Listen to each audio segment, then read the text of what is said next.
नमस्ते. आपलं अरविंद गणेश दामले चॅनेलमध्ये स्वागत आहे. मी अरविंद दामले आपल्यासमोर प्रस्तुत करीत आहे माझ्याच काही मराठी कविता. हा आहे ह्या कवितांच्या सत्राचा 406वा भाग. आपल्याला या पसंत पडल्या तर चॅनेलला सबस्क्राईब करा, लाईक करा, शेअर करा आणि बेल आयकॉन दाबायला विसरू नका. पहिली मराठीतली कविता आहे. ती म्हणाली, मला फार वाटतं की मला माझं व्यक्तिमत्व सुधारायला हवं आहे. तो म्हणाला, मग मनात बदल कर, उत्साही बन, काहीतरी करायला लाग.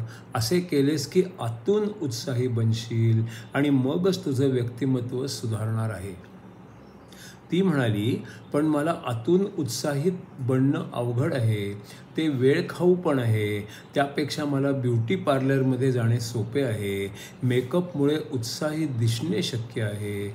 उत्साही हे लोकांना वाटणे शक्य आहे. आणि आजकालच्या जमान्यात तेच तर महत्त्वाचे आहे. दुसरी कविता आहे. बाबा म्हणाले, आता तुझं तुझ्या लाडक्या आवडीच्या आणि योग्य स्थळ पाहून लग्न करायला हवं आहे. ती म्हणाली, बाबा, जगात लग्न व्हायचंय अशी खूप मुलं आहेत, पण माझ्या आवडी पाहता माझ्याशी लग्न करणं परवडेल अशी थोडीच आहेत. आणि तुमच्या दृष्टीने योग्य आणि शिवाय माझ्या आवडीचा असा कोणी असणं तर अशक्यच आहे. आता तिसरी कविता आहे हनुमान चालीसावर आधारित, चौपाई क्रमांक 23. सब सुख है तुम्हारी सरना, तुम रक्षक काहू को डरना. तुमच्या शरणी आलेल्या प्रत्येक जण सुखी होतो आणि निर्भय पण होतो. त्याची भीती नाहीशी होते. हनुमान ज्याच्या बाजूने त्याला कोण काय करतो. संकट आणि भयही त्याचे तोच दूर करतो. 4400 गावांचे दान रामाने दिले. कुमार पार पाल राजाच्या विश्वासास नाही आले. ब्राह्मणांना सांगितले काही पुरावे द्यावे. पुरावे नसतील तर राजाला गावे सारी द्यावे. राम हनुमान भेटतील तर पुरावे मिळतील. 3000 ब्राह्मण पुरावे शोधीतच राहतील. नदी जंगले शेतामध्ये शोधाया गेले. चालत चालत सारे लोक खूप दमून गेले. मग सर्वांनी रामापाशी प्रार्थना केली.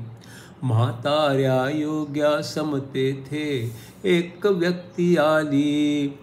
राम भेटणार नाही त्याने सांगितले. दुसऱ्या दिवशी पुन्हा ते योगी समोरून आले. हनुमानाचे रूप त्यांना त्याने दाखविले. फळांचे प्रसाद त्यांना हनुमानाने दिले. ते खाऊन त्यांच्या भुकेला शांत त्याने केले. एक केस थैलीत घालून त्यांना त्याने दिले. बोलला कान्यकुब्ज राजाला निरोप माझा सांगा. नाही ऐकले त्याने तर हा केस बघा सांगा. राजाने माफी मागितली तर केसा सोडून द्यावे. सगळे ठीक झाले म्हणजे तुमच्या गावी जावे. एक टेकडी पाडून त्याने सारे सपाट केले. सर्वजणांनी झोपावे ऐसे सांगितले. सर्व झोपल्यावरती त्याने टेकडी उचलली आणि त्यांच्या गावी त्याने तिला ठेवून दिली. हनुमानाने सांगितले ते सर्वांनी ऐकले. राजाने साऱ्या गोष्टी काल्पनिक असे म्हटले. सर्वांनी केसाला थैलीतून बाहेर काढले आणि मग सारे लोक घरोघरी गेले. अचानक दूर निघाला महाल, पुरता जळून गेला. प्रत्येक जण महालातून बाहेर पळून गेला. जे जळते तो तर फक्त महालच होता. आणिक राजा लोकांपाशी माफी मागत होता. अचानक केसाला लोकांनी वेगळे काढले. आपोआप साऱ्या आगीला विझवून टाकले. मग राजाने स्वतःची आज्ञा बदलून टाकली. अन सारीच्या सारी गावे परत त्यांना दिली. रावणाच्या शस्त्रांचा वानर प्रतिकार करत होते, पण एकच कोणी ते सारे भस्म करीत होते. भस्मलोचन नामक राक्षस हे करू शकत होता. केवळ नजरेनेच तो सर्व भस्म करीत होता. ज्याच्यावर नजर पडेल तो भस्म होत होता. मग कधी न केले ते हनुमान करीत होता. हनुमान तेथून तडकाफडकी पळून जात होता. रामालाच ठाऊक तो जे वेगळे करीत होता. हनुमान मग रावणाच्या महालावरती गेला. लोखंडाचा तुकडा एक घेऊन बाहेर आला.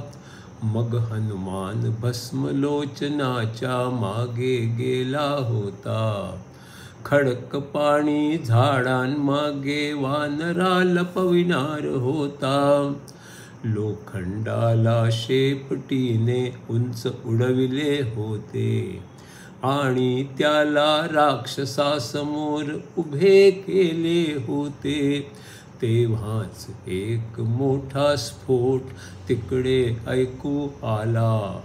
भस्मलोचनाने स्वतःलाच भस्म करून टाकला. तो लोखंडाचा तुकडा आरशासारखा होता. भस्मलोचना समोर आरसा उभा केला होता. वानर म्हणती, हनुमान जोवर त्यांच्या बाजूनी आहे तोवर त्यांना भयापासून पूर्ण मुक्ती आहे. सूर्यवरुण अग्निदेव हनुमानाची मदत मागतात. सीता आणि द्रौपदीही सुरक्षित असतात.